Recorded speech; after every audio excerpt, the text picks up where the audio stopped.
एक बार राजा कृष्णदेव राय के दरबार में पड़ोसी राज्य का एक धनी व्यापारी आया।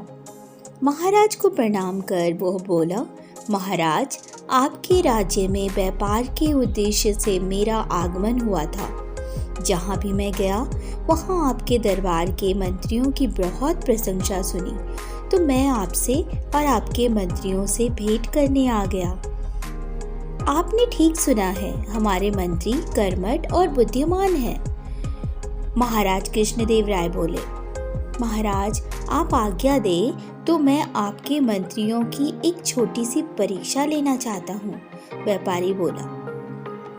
जब महाराज ने आज्ञा दे दी तब व्यापारी ने अपने थैले में से 3 गुड़िया निकाली जो दिखने में एक जैसी थी। उन्हें महाराज को देते हुए वो बोला, महाराज, ये तीनों गुड़िया देखने में एक जैसी है, लेकिन इन सब में एक एक अंतर है। आपके मंत्रियों को वही अंतर पता लगाना है। मैं 30 दिनों के उपरांत पुनः दरबार में उपस्थित होऊंगा। आशा है तब तक आपके मंत्रीगण इसका उत्तर ढूंढ लेंगे। इतना कहकर वो चला गया। महाराज ने वो तीनों गुड़िया तेनालीरामा को छोड़कर अपने हर मंत्री को 3-3 दिनों के लिए दी ताकि वह उनमें अंतर ढूंढ सके, लेकिन कोई भी मंत्री इसमें सफल नहीं हो पाया। महाराज ने स्वयं भी उन गुड़ियों में अंतर ढूंढने का प्रयास किया, लेकिन वह भी सफल न हो सके। ऐसे में उन्हें चिंता सताने लगी कि यदि व्यापारी वापस आया और उसे पता लगा कि हमारा कोई भी मंत्री उसके प्रश्न का उत्तर ढूंढ नहीं पाया है, तो वह राज्य के मंत्रियों के साथ साथ पूरे राज्य के लिए लज्जा की बात होगी। व्यापारी के आने में मात्र 3 दिन ही शेष रह गए थे। अब महाराज के पास अपने सबसे विश्वास पात्र तेनालीरामा को बुलाने के अलावा कोई चारा शेष न था।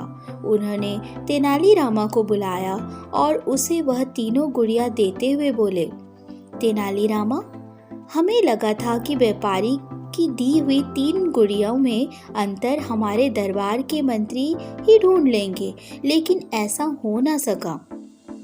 हम भी इसमें सफल ना हो सके। अब तुम ही हमारी आखिरी आशा हो। हमें तुम पर पूर्ण विश्वास है कि तुम राज्य के सम्मान की रक्षा करोगे। तेनालीरामा तीनों गुड़ियों को लेकर घर चला गया।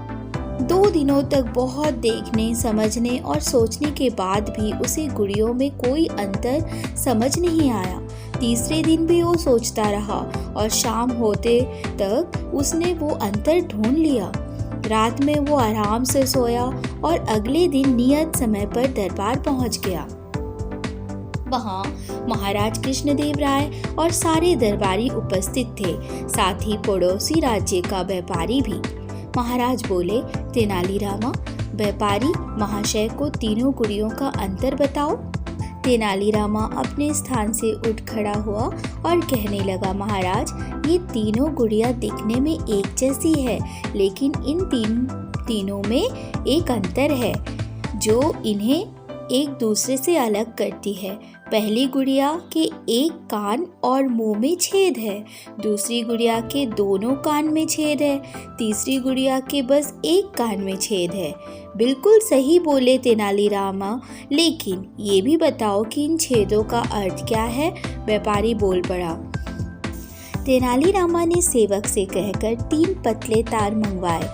पहला तार पहली गुड़िया के कान के छेद में डाला, वो मुंह के छेद से बाहर आ गया।